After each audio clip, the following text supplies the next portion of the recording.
Shalom everyone and welcome to Long's Conversation. Ang tanong natin ngayong araw na ito, Pastor, bakit po may mga pastor na nagkakasala? Hindi po ba sila dapat po ang modelo? Good question kapatid, kasi totoo naman. Mataas ang standard ng Bible pagdating sa leaders, lalo na sa mga pastor. Sabi nga sa 1 Timothy chapter 3 verse 2, sinasabi na ang isang pastor o leader ay dapat above reproach. Ibig sabihin, may magandang halimbawa ng buhay. Pero tandaan natin ito, ang pagiging pastor ay calling, hindi pagiging perpekto. Sa Bible mismo may kita natin na kahit ang mga ginamit ng Diyos ay nagkamali rin. Si David na tinawag na a man after God's own heart, nagkaroon ng malaking kasalanan sa Diyos. Si Peter na isa sa pinakamalapit sa Panginoong Hesus, itinatuwa niya ang Panginoong Hesus ng 3 beses.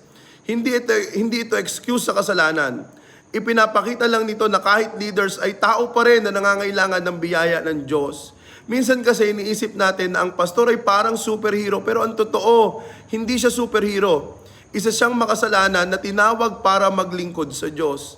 Sabi sa Romans chapter 3 verse 23, all have sinned and fall short of the glory of God.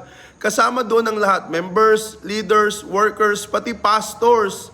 Pero may important reminder din ng Bible. Sabi sa James chapter 3 verse 1, sinasabi na ang mga teachers ay hahatulan ng mas mahigpit.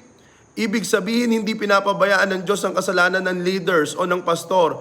May mabigat at malaking accountability sila sa Diyos. Kaya kapag may pastor na nagkakasala, masakit man. Pero hindi ibig sabihin na mali ang Diyos na ating pinaglilingkuran o mali ang gospel na ating tinanggap. Ibig sabihin, kailangan nating lahat ng biyaya ng Diyos, pastor man o miyembro tayo ng iglesia.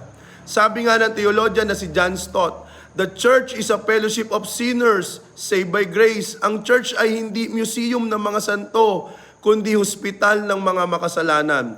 At ito ang pinakamahalaga, ang pundasyon ng pananampalataya ay hindi sa pastor, hindi rin sa leader, kundi sa Panginoong Hesus.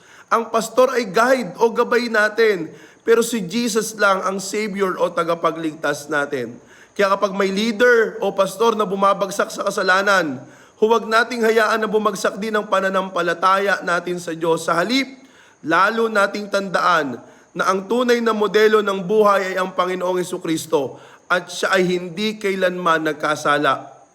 Ang pastor ay makasalanan din katulad natin na kailangan ng tagapagligtas. Lahat talaga tayo ay nabubuhay dahil sa biyaya lamang ng Diyos. God bless everyone.